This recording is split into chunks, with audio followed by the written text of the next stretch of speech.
नमस्कार। वक्त अपना एमपी का हो गया है। आपके साथ मैं हूं अपर्णा। मौसम शुरुआत कर रहे हैं हरदा से आ रही खबर के साथ, जहां कांग्रेस ने कृषि मंत्री के बेटे पर डर का माहौल बनाने का आरोप लगाया। कांग्रेस ने सुदीप पटेल पर सोशल मीडिया पर धमकी भरे मैसेज लिखने की बात कही है। कांग्रेस ने कहा कि मंत्री पुत्र सोशल मीडिया पर मंत्री पुत्र ने लिखा है, खुला खेल करो, खुली छूट है, कमर के नीचे मारना, कोई डॉक्टर इलाज नहीं करेगा। इस तरह की बातें लिखी हैं। ये कांग्रेस के नेताओं ने आरोप लगाया और कहा कि इन बातों से कांग्रेस कार्यकर्ता भयभीत हैं। उन्होंने निर्वाचन अधिकारी से मंत्री के बेटे सुदीप को काउंटिंग से दूर रखने की मांग की है।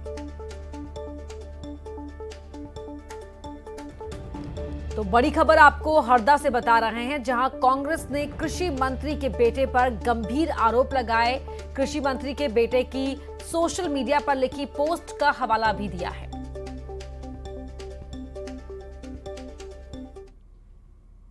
पटेल के पुत्र जो भाजपा के प्रत्याशी, उनके पुत्र सुदीप पटेल के द्वारा सोशल मीडिया के माध्यम से धमकियां दी जा रही है कांग्रेस के कार्यकर्ताओं को, शहर की जनता को और कुछ सामाजिक वर्गों को भी, मुस्लिम हो, जैन हो या सिंधी समाज हो या वैश्य समाज हो, सबको धमकी दी जा रही है। उसके विरुद्ध में हमने रात को 12 बजे पूरे चुनाव आयोग से लगा के केंद्रीय चुनाव आयोग, प्रदेश चुनाव आयोग, हरदा चुनाव आयोग, एसपी, कलेक्टर, चीफ सेक्रेटरी और डीजीपी सबको शिकायत मैंने रात को 12 बजे की है, पर अभी तक कोई कार्रवाई नहीं हुई है। फोन लाइन पर जुड़ चुके हैं प्रवीण। बेहद गंभीर आरोप लगाए हैं कांग्रेस ने कृषि मंत्री के बेटे पर। कुछ सुनवाई हुई या नहीं?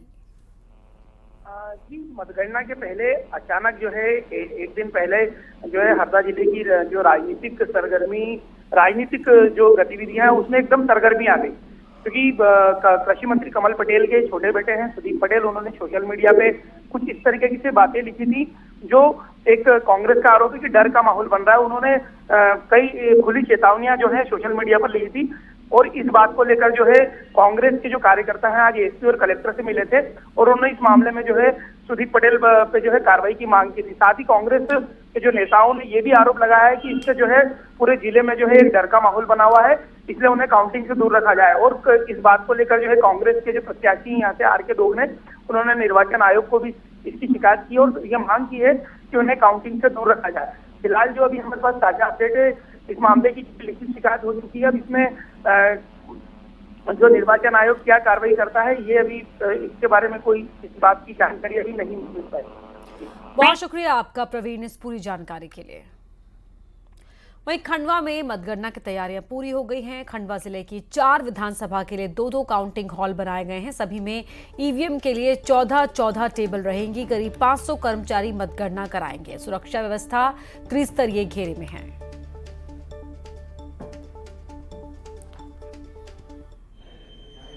कि हमको प्रशासन ने निर्देश दिया है, तो हमारे द्वारा एक डोम भी, वाटरप्रूफ डोम करीब 60 फीट चौड़ा और 90 फीट लंबा भी लगाया गया है। और इसके अलावा हमारे जैसे ये कर्मचारियों के जो प्रवेश द्वार और निर्गम द्वार और जो पोलिंग एजेंट हैं, इनके लिए भी जो प्रवेश द्वार में हमने टेंट लगाए हैं वो भी वाटरप्रूफ है। इसके अलावा जो पुलिस वालों के लिए और अन्य कर्मचारियों के लिए जो भी व्यवस्था की गई है, वो भी प्रशासन के निर्देश पर हम लोग वाटरप्रूफ टेंट लगा रहे हैं। दतिया पॉलिटेक्निक कॉलेज में होने वाली मतगणना को लेकर तैयारियां पूरी हैं। 500 से ज्यादा कर्मचारी मतगणना में हिस्सा लेंगे और 500 से ज्यादा सुरक्षाकर्मी सुरक्षा में तैनात रहेंगे। जिले की 3 विधानसभा सीटों दतिया, भांडेर और सेवड़ा की जो पॉलिटेक्निक कॉलेज है, यहां पर मतगणना की जाएगी।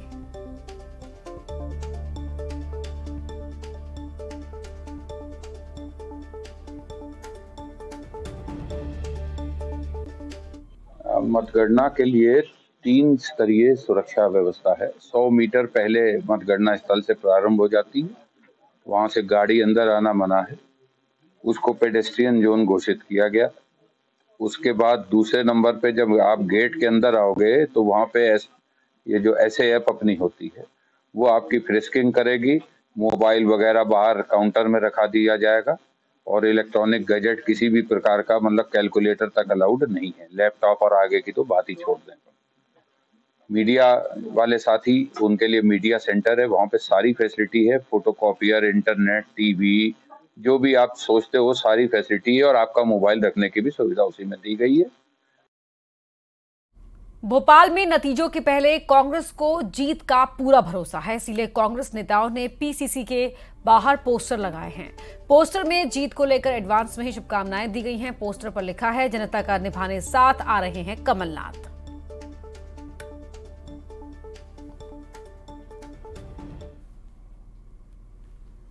मध्य प्रदेश में विधानसभा चुनाव के लिए मतगणना होना अभी बाकी है, लेकिन उसके पहले ही कांग्रेस का बड़ा कॉन्फिडेंस नजर आ रहा है। पीसीसी में एक पोस्टर लगा हुआ है जिसमें लिखा हुआ है, कंग्रेचुलेशंस, जनता का देने साथ फिर आ रहे हैं कमलनाथ। और ये पोस्टर लगाया गया है कांग्रेस मीडिया विभाग के उपाध्यक्ष अब्बास हफीज की ओर से। सर, क्या वजह है कि इतना कॉन्फिडेंस आप दिखा रहे हैं? अभी से बधाई दे दी है। जनता का आश्वासन है, जनता ने आश्वस्त किया है। ऐसी साफ छवि के नेता कमलनाथ जी अध्यक्ष थे, मुख्यमंत्री का चेहरा रहे।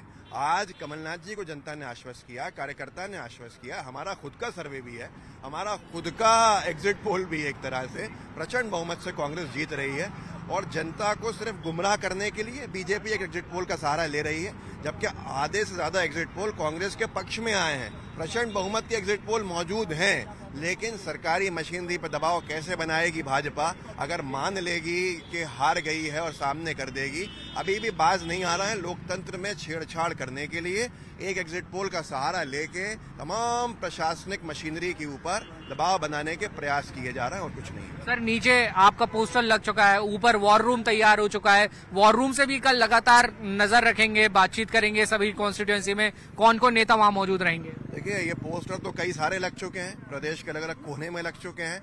वॉर रूम हमेशा बनता है और मॉनिटरिंग रूम कहलाता है वो। बेसिकली मॉनिटरिंग वहां होती है। दिग्विजय सिंह जी मौजूद रहे थे पिछली बार, कमलनाथ जी मौजूद रहे थे पिछली बार, विवेक तनखा जी मौजूद रहे थे पिछली बार।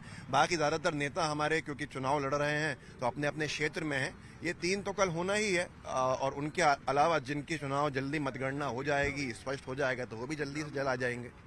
कहीं बाड़े बंदे की तो कोई तैयारी नहीं है सर? रिसोर्ट और वो मध्य प्रदेश बड़ी क्लियर मेजोरिटी देता है हमेशा, और मध्य प्रदेश की जनता ने इस बार ठान ली है कि प्रचंड बहुमत देगी और इतनी सीटें आएंगी कि तोड़ फोड़ की जरूरत बीजेपी को पड़ेगी नहीं।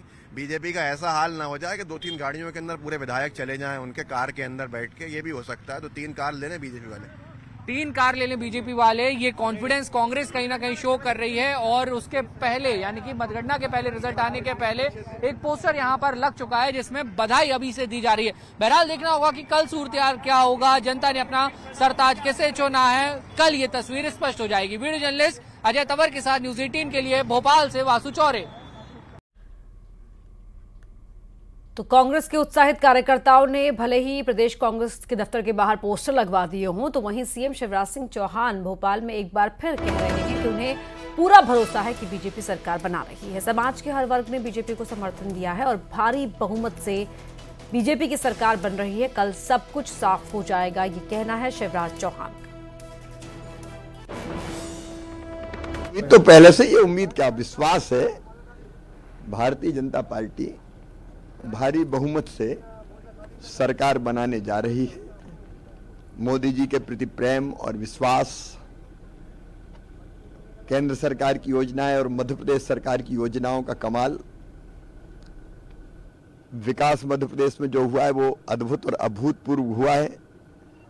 उसके कारण जनता का विश्वास और चारों तरफ समाज के हर वर्ग से स्नेह, प्रेम और आशीर्वाद की वर्षा हुई है। लाडली बहनों ने तो आशीर्वाद दिया ही है, भांजे भी पीछे नहीं रहे।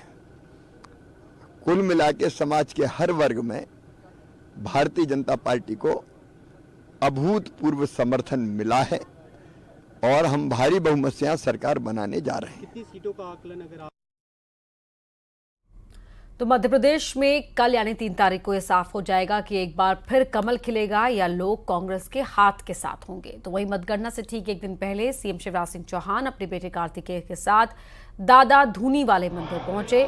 सीहोर जिले के प्रसिद्ध धार्मिक मंदिर दादा धूनी वाले मंदिर के गर्भगृह में बैठकर अपनी पार्टी की बम्पर जीत के लिए यहां यज्ञ भी किया।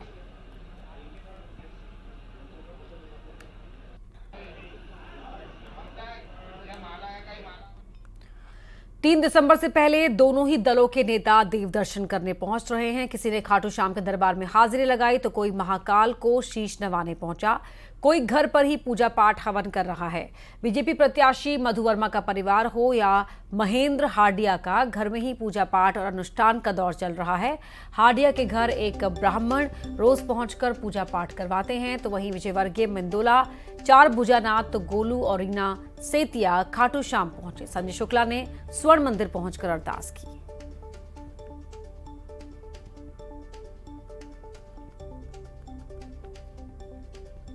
इंदौर 1 से बीजेपी के उम्मीदवार कैलाश विजयवर्गीय ने कहा कि जमीन पर जो सर्वेक्षण हुए हैं उनमें साफ तौर पर कहा गया है कि बीजेपी न केवल मध्य प्रदेश में बल्कि राजस्थान और छत्तीसगढ़ में भी सरकार बनाएगी।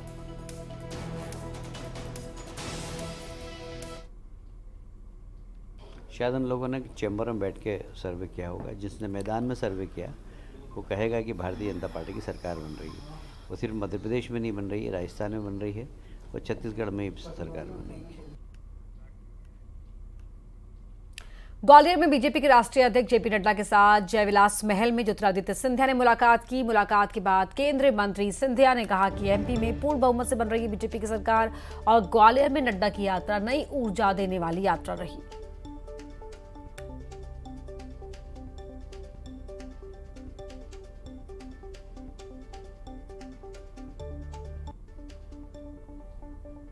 नड्डा साहब की यात्रा बहुत एक हम सब के लिए नई ऊर्जा प्रदान करने वाली यात्रा रही।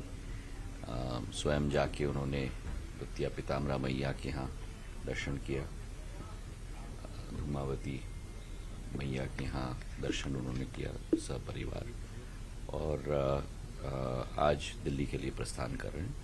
मुझे पूरा विश्वास है कि प्रधानमंत्री नरेंद्र मोदी जी के नेतृत्व में, नड्डा साहब के नेतृत्व में और हमारे गृह मंत्री अमित शाह जी के नेतृत्व में मध्य प्रदेश में पूर्ण बहुमत के साथ भारतीय जनता पार्टी की सरकार बनेगी।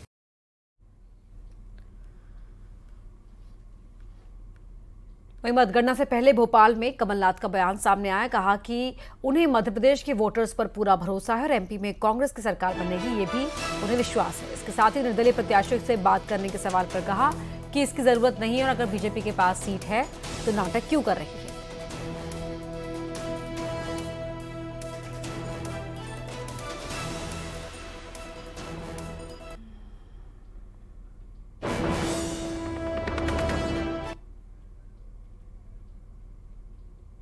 मुझे कोई पोल से मतलब नहीं।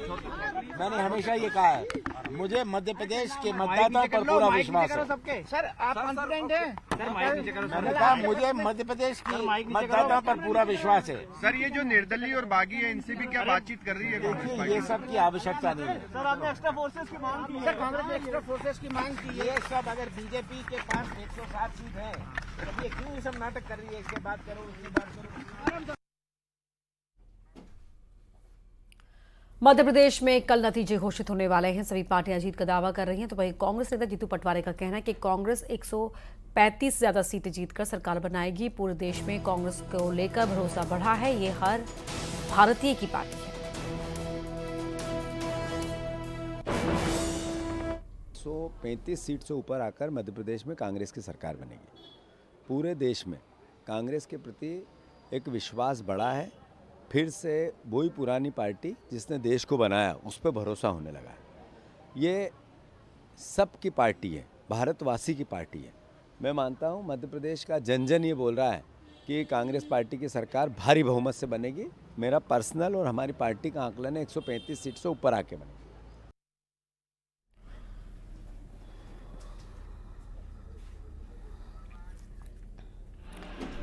तो हमारे सहयोगी आपको टीवी स्क्रीन पर अभी दिखाई दिए होंगे, एक बार फिर हम उन तक पहुंचने की कोशिश करेंगे। पवन पटेल हैं, शैलेंद्र भदौरिया हैं, सुशील कौशिक भी हमारे साथ जुड़े हुए हैं। पहले शैलेंद्र मैं आपका रुख करना चाहूंगी क्योंकि आप भोपाल में हैं। तो एक तरफ प्रदेश कांग्रेस के दफ्तर के बाहर तो भाई बधाई देते हुए पोस्टर्स लग गए हैं, होर्डिंग्स लग गए हैं, दूसरी तरफ नेताओं की टेंपल रन शुरू हो गई है और बीजेपी खेमा तो अति उत्साहित है, कह रहा है कि एग्जिट पोल में जो आया था वही एग्जैक्ट पोल में भी आएगा। आपने ठीक कहा कि देखिए मतगणना होने के शुरू होने में अब महज कुछ चंद घंटों का ही इंतजार और बचा और ऐसे में दोनों ही राजनीतिक दल के जो बड़े नेता हों या फिर आम कार्यकर्ता हों अपनी अपनी जीत का दावा कर रहे और यही कारण है कि देखिए पीसीसी के बाहर जिस तरीके से पोस्टर लगाए गए और दूसरी तरफ लगातार देखिए जिस तरीके से हमने कमलनाथ जी को भी सुना, उन्होंने साफ तौर पर कहा कि उनको जनता पर पूरा भरोसा है, कांग्रेस की सरकार आने वाली है। उसके उलट अगर अब बीजेपी की बात करते हैं तो बीजेपी के भी तमाम दिग्गज नेता जो हैं वो इस बात को लेकर आश्वस्त है कि जो एग्जिट पोल आए हैं आंकड़े भी कुछ उसी तरह के होंगे। कुछ नेता तो ये भी कह रहे हैं कि जो एग्जिट पोल है उससे कहीं ज्यादा सीटें जो है इस बार मध्य प्रदेश में बीजेपी जीतने जा रही है, क्योंकि देखिए दोनों ही राजनीतिक दलों ने लगभग 1 से 1.5 महीने तक जनता के बीच जाकर पसीना बहाया और उसी के आधार पर दोनों राजनीतिक दल अपनी अपनी जीत का दावा कर रहे हैं। हालांकि किसके दावों में कितना दम है ये कल इस समय तक लगभग क्लियर हो जाएगा काफी परिस्थितियां, लेकिन उसके पहले जो है वो कहीं ना कहीं एक सियासी जो उठापटक है वो लगातार देखने को मिल रही थी कि हॉर्स ट्रेडिंग का बयान आता है कांग्रेस की तरफ से कि बीजेपी हॉर्स ट्रेडिंग कर सकती है और यही कारण है कि सभी कांग्रेस विधायकों को राजधानी भोपाल आने के निर्देश दे दिए गए हैं। अगर उसके उलट अगर जब कमलनाथ जी से बात होती है तो वो ये कह रहे हैं कि हमें किसी की कोई जरूरत नहीं है। बिल्कुल, तो कमलनाथ शुरुआत से जो बात कह रहे हैं उसी बात पर अभी भी कायम है और जीत को लेकर भी वो आश्वस्त होने की बात कर रहे हैं। पवन, जो हलचल वहां हो रही है जिस तरफ आप हैं, क्या कह रही है और किस तरह की गहमा गहमी है, जरा बताएं हमारे दर्शकों को। बिल्कुल अपर्णा, अगर बात करी जाए जबलपुर की तो जबलपुर में 8 विधानसभा है और कल जो है सुबह 7-8 बजे से जो है मतगणना शुरू हो जाएगी, यानी इलेक्शन मैराथन का कल रिजल्ट आ जाएगा। यही रात अंतिम, यही रात भारी, यानी महज 15 घंटे बचे हैं काउंटिंग शुरू होने को और उसको लेकर के न सिर्फ प्रत्याशियों में बल्कि उनके कार्यकर्ता और पूरे शहर भर में माहौल और चर्चाओं का बाजार गर्म है और सभी को ये भरोसा है कि इस बार जो जनता ने वोट दिया है उसमें अच्छे प्रत्याशी और अच्छी सरकार चुनकर आएगी। लेकिन कौन जीतेगा कौन हारेगा ये कल ही स्पष्ट हो पाएगा। इसी समय तक सुशील, महाराज के बिना कांग्रेस का कैसा परफॉर्मेंस रहेगा, ये सवाल सबके बिना था और ये कहा गया है, सर्वे जो बता रहा है, एग्जिट पोल जो बता रहा है कि काफी अच्छा कर दिया है बीजेपी ने, कांग्रेस ने निराश किया है यहां पर। तो फिर क्या वहां पर तैयारियां हैं मतगणना को लेकर खास तौर पर? बिल्कुल, देखिए मतगणना को लेकर ग्वालियर चंबल अंचल में भी पूरी तैयारियां हैं। एमएलबी मैदान में जो पोलिंग सेंटर बने थे उसके बाद अब मतगणना भी वहां की जा रही है और मतगणना की तैयारियां पूरी है। ग्वालियर चंबल अंचल की अगर बात करें तो 34 सीटें इस अंचल में है। अभी 17 बीजेपी 17 कांग्रेस के पास है। 2018 में यहाँ भारतीय जनता पार्टी महज 7 सीट जीत पाई थी जबकि कांग्रेस ने 26 सीटें जीती थी। एग्जिट पोल में ये नतीजे सामने आए हैं कि करीब 18-19 सीट भारतीय जनता पार्टी इस बार यहाँ जीतेगी और कांग्रेस 14 के आसपास रहेगी। यानी बीजेपी के लिए खुशी वाली बात है एग्जिट पोल के जो संभावना सामने आई थी उसमें। लेकिन कांग्रेस के लाखन सिंह यादव का दावा है कि अभी भी कांग्रेस ग्वालियर चंबल अंचल में 25 सीटें जीतेगी। तो वहीं नरोत्तम मिश्रा का दावा है कि पिछली बार की अपेक्षा बीजेपी इस बार यहाँ करीब 20 से ज्यादा सीटें जीतेगी। तो दावे अपनी अपनी जगह है, लेकिन सब दावे कर रहे हैं। किसके दावे हकीकत में तब्दील होंगे ये तो हम सुबह 6 बजे से ही कल 3 दिसंबर को लगातार अपनी मेगा कवरेज के जरिए, आप तमाम सहयोगियों के जरिए जो ग्राउंड पर रहेंगे उनके जरिए हर तस्वीर दर्शकों तक पहुंचाते रहेंगे। फिलहाल शुक्रिया आपका।